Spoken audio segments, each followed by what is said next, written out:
Hey YouTubers, it's me, Lonnie Clark, Nuts for Art. I'm going to be reading more of this book, as the title tells you. We're just about done. There's not very much left. So let me get right to it. And yeah, the microphone's on. So let me get right to where we left off. We're on page 83, Historical Precedent. Another important element in the situation goes way back to before Reagan unveiled Star Wars and concerns how the U.S. space program began. The space program of today has its roots deep in the strategy of world domination through global terror pursued by the Nazis in World War II. Jack Mano, professor of State University of New York, Environmental Sciences and Forestry College, pointed out in his seminal 1984 book, Arming the Heavens, The Hidden Military Agenda for Space, 1945 through 1995. Quote, many of the early space war schemes were dreamt up by the scientists working for the German military, scientists who brought their rockets and their ideas to America after the war. Arming the Heavens details the development of Nazi Germany during World War II of the V-1 and V-2 rockets, and how at war's end the U.S. sought to grab as many of the German rocket scientists as possible. It was like a professional sports draft, Mano writes, and corporate America was deeply involved. Scientists from the Nazi Peenemünde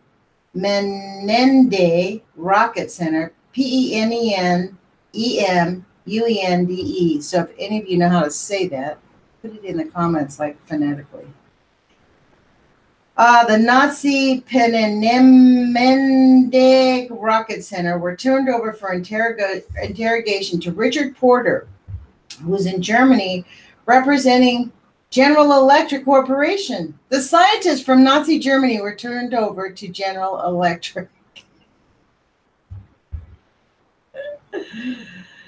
Oh, God, we're super screwed. General Electric. Okay, let's go on. I had no idea. I knew they were brought here through Operation Paperclip, but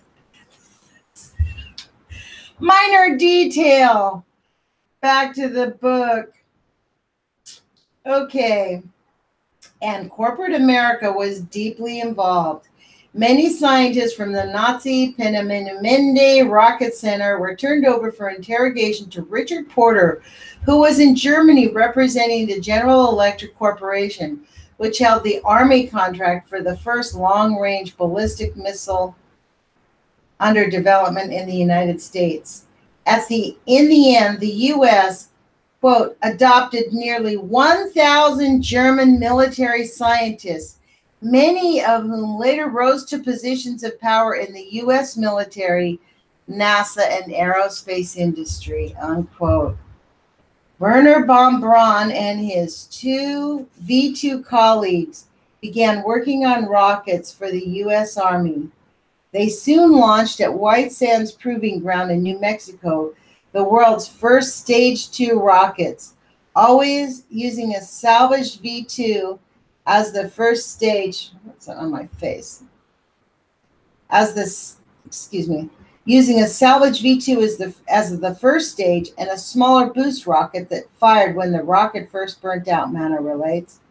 In 1949, with the beginning of the Korean War, the Army ordered von Braun and his rocket team to the Redstone Army Arsenal of Huntsville, Alabama. They were given the task of producing an intermediate-range ballistic missile to carry battlefield atomic weapons up to 200 miles. The Germans produced a modified V-2 renamed the Redstone. Huntsville began to become a major center of U.S. military activities, space activities. Excuse me, let me read that again. Huntsville became a major center in U.S. space military activities, which it continues to be, and soon von Braun began to emerge as the most dynamic spokesperson for America's budding space program. A Nazi became the spokesperson for America's budding space program. How do we like that one? That's okay, the U.S. military, with its Redstone Arsenal website, provides the narrative on von Braun. He became technical director of the Peenemünde Rocket Center in 1937, where the two V-2 rockets was developed. Near the end of World War II, he led more than 100 of his rocket team members to surrender to the Allied powers. Von Braun came to the United States in September 1945 under contract with U.S. Army Ordnance Corps as part of the Operation Paperclip. He worked on high-altitude firings of captured V-2 rockets at White Sands Proving Ground. Von Braun and his group were then sent to the Redstone Arsenal in 1949, where he became Director of Development Operations. After the creation of NASA, Von Braun and his team were transferred to it and became the nucleus of the George C. Marshall Space Flight Center in Redstone Arsenal. For 10 years, Von Braun was Marshall's director, leaving in 1970 to go to NASA headquarters to serve as Deputy Associate Administrator. So a Nazi ended up being the Deputy Associate Administrator of NASA. Oh, what a wicked web we weave when first we conspire to deceive. I don't think that's how it really meant. Former German Major General Walter Dornberger, who had been in charge of the entire Nazi rocket program, also becoming a powerful figure in the U.S. space program. Former German Major General, a Major General, a Nazi Major General, became a powerful figure in the U.S. space program. In 1947, as a consultant to the U.S. Air Force and advisor to the Department of Defense, Walter Dornberger wrote a planning paper for his new employees, relates Mano. He projected a system of hundreds of nuclear-armed satellites, all orbiting at different altitudes and angles, each capable of re-entering the atmosphere on command from Earth to proceed to its targets. The Air Force began early work on Dornberger's ideas under the acronym NAVS, Nuclear Armed Bombardment Satellites. Oh, yeah. As a variation on NAVS, Dornberger also proposed an anti-ballistic missile system in space in the form of hundreds of satellites, each armed with many small missiles. The missiles would be equipped with infrared homing devices and could be launched automatically from orbit. This concept was also under study by the Air Force in the 1950s.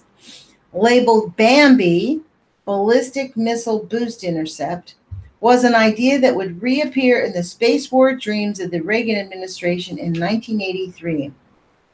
Unquote. Mano wrote in 1984, quote, "The real tragedy of an arms race in space will not be so much the weapons that evolve. That can hardly be worse than what we already have. But that by extending and accelerating the arms race into the 21st century, the chance will have been lost to move towards a secure and peaceful world. Even if militarists succeed in arming the heavens and gaining superiority over potential enemies, by the 21st century, the technology of terrorism, chemical, bacteriological, genetic, and psychological weapons, and portable nuclear bombs will prolong the anxiety of constant insecurity. Only by eliminating the sources of international tension through cooperation and common development can any kind of national security be achieved in the next century.